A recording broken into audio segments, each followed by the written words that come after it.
जो हमारे माननीय मंत्री हैं, उन्होंने प्रतिनिधि मंडल के साथ में वार्ता करी है और आगे की गतिविधियों पर वो नज़र रखें। और जो भी भारतीय जनता पार्टी सरकार है, उसी ने शिक्षकों को आज़ादी के बाद से अब तक ले लीजिए 10,000, 15,000 5 साल में शिक्षक भर्ती होते थे।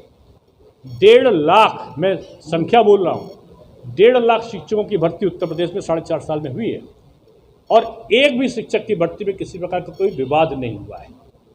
सबको ऑनलाइन पदस्थापन की व्यवस्था, किसी शिक्षक को दौड़ना ना पड़े, इस प्रकार की ऑनलाइन शिक्षक का स्थानांतरण, ऑनलाइन पदस्थापन, ऑनलाइन उनके जो अवशेष है उनका भुगतान, ये सारी चीज़ों की व्यवस्था अगर किसी ने की है तो भारतीय जनता पार्टी सरकार। सर, गौतम बुद्ध नगर में जितने प्राइमरी स्कूल हैं उनमें जो एनपीसीएल की लाइट आ रही है उन सबकी लाइटें कटी हुई है। प्राइमरी स्कूलों में जब लाइट ही नहीं है तो कैसे हम नहीं, ऐसा नहीं कह सकते, लाइट ही ऐसा नहीं है सर।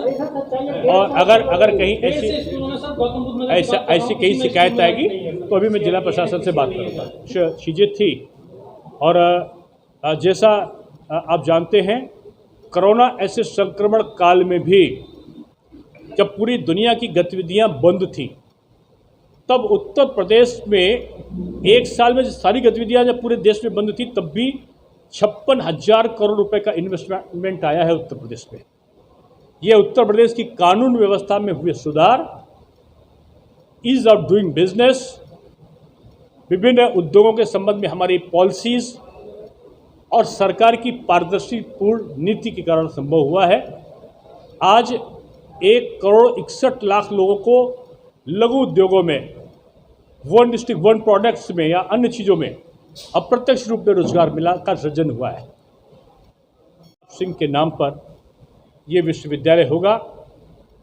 जो जाट राजा महेंद्र प्रताप सिंह जी थे, उनका त्याग और बलिदान अभी तक लोगों ने विस्मरित किया था। 2 वर्ष पहले हम लोगों ने जब विश्वविद्यालय बनाने का निर्णय लिया था तो निश्चय किया था कि जाट राजा महेंद्र प्रताप सिंह जी एक ऐसे राजा थे जिन्होंने शिक्षा पर जोर दिया। अफगानिस्तान ऐसी जगह पर भी उन्होंने कार्यकारी सरकार का गठन किया और उसके अध्यक्ष बने। वो उनका स्वतंत्रता आंदोलन में बहुत बड़ा योगदान था। वृंदावन में टेक्निकल प्रेम विद्यालय महाविद्यालय, पहला भारतवर्ष का टेक्निकल जो डिग्री कॉलेज था, उसका निर्माण कराया। पंडित मदन मोहन मालवीय जी ने उसका उद्घाटन किया। कासगंज में डिग्री कॉलेज को बनाया, बीएचयू के लिए ज़मीन दी और अलीगढ़ में मुस्लिम विश्वविद्यालय के लिए उन्होंने ज़मीन दी। शिक्षा का प्रसार जाति और धर्म से अलग हटके करना चाहते थे, लेकिन अलीगढ़ मुस्लिम विश्वविद्यालय में कहीं भी उनके नाम का अंकन नहीं है, उनके योगदान का जिक्र नहीं आया।